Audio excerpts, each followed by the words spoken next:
Sandra Ramos is an American hero you've never heard of. She spent decades battling to save the lives of battered women. Sandra sets them free from the shackles of abuse. If it wasn't for her, I probably wouldn't be alive today. New York City is teeming with history, and now a tenement on the Lower East Side brings immigrant heritage home.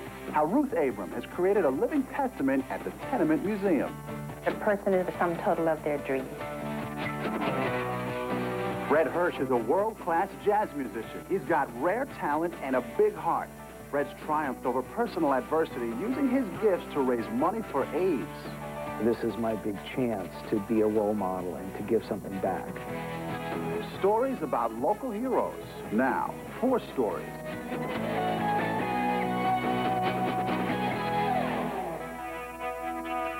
Hello, everyone, and welcome. I'm Maurice Dubois. Sandra Ramos never sought fame or fortune, but Sandra's contribution to the welfare of American women ranks with the greatest women of our time. Sandra Ramos was the first woman in America to shelter victims of spousal abuse.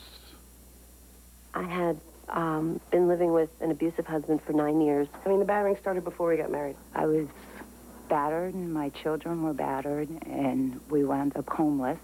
Hi, everybody. I'm glad that everybody was able to get here for this hour. What you're doing is something that I say every week.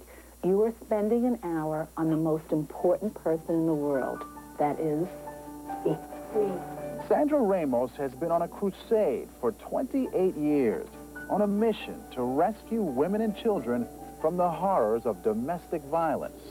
As everyone here, I believe, is aware, battering can be very, very debilitating. It can take away your power temporarily, and it can keep you from being who you are. Sandra's crusade as a pioneer for battered women began one night in 1970.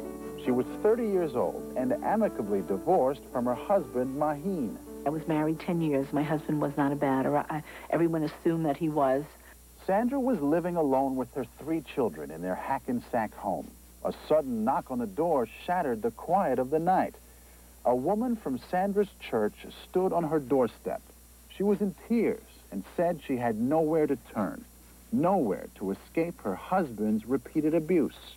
She showed up there with her 3 kids and 3 cats, and we set up bunk beds down the basement, and we put the boys together and the girls, and she worked as a nurse in the day, and I worked as a waitress at night, and we had a mutual support system. Keep in mind, women's shelters did not exist in 1970. Battered women were left to fend for themselves. When word spread Sandra had taken in a battered woman, more women turned to her for help. Before long, Sandra was sharing her home with 21 women and children. The house was a 3-bedroom house, and I would give up. I had a big waterbed, and I would sleep with my children and, give a woman with her children the waterbed. We slept on the couch. We slept down the basement. We slept in the bathtub with, we just really did what we could do. Her neighbors complained about Sandra's bunkhouse lifestyle, and she was threatened with jail for overcrowding. Sandra responded with a campaign of demonstrations and legal actions, anything to provoke attention and shed light on the problem of domestic violence. At the same time, the Bergen County freeholders had given $1 million to a dog shelter, and they wouldn't give anything to battered women.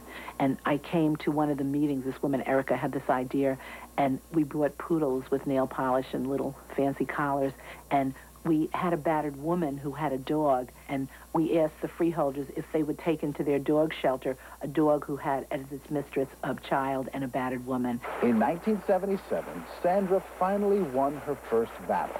Bergen County agreed to back the battered women's shelter in Teaneck.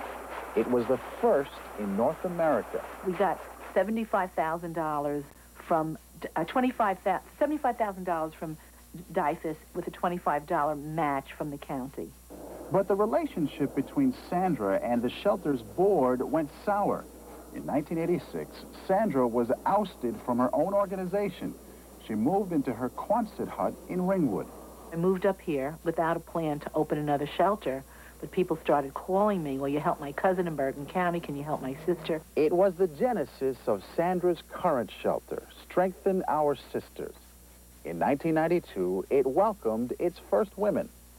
I don't know if I would have ever left if it wasn't for her. She was there for me. I was in the shelter for 3 months, and it was 2 o'clock in the morning, and I just needed to call her house, and I did, and she would listen and talk to me. When they come to the shelter, they feel like they're nothing and they're horrible and it's all their fault. And then they see that there are other women that are in the shelter that are very lovely and articulate and wonderful and powerful, and they were beaten too. So they begin to realize, well, wait a minute, maybe it's not me.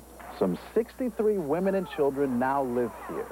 The goal is to get them back on their feet within 6 months.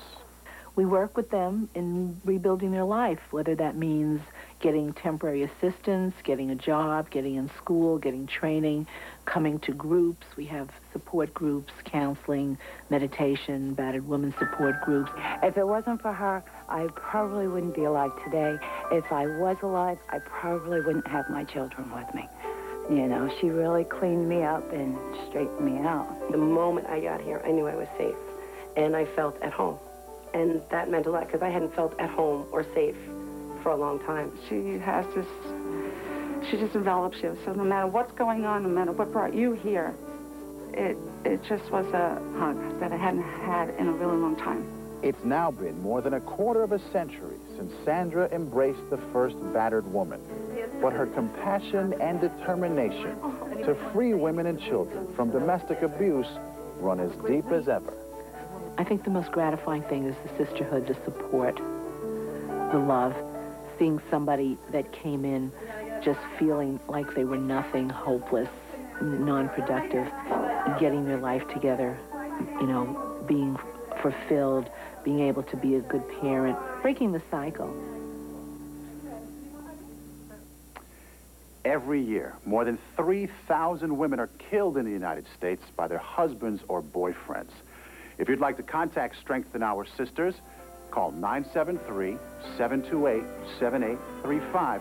Or for the Strengthen Our Sisters hotline, you can call 973-728-0007. Coming up tonight.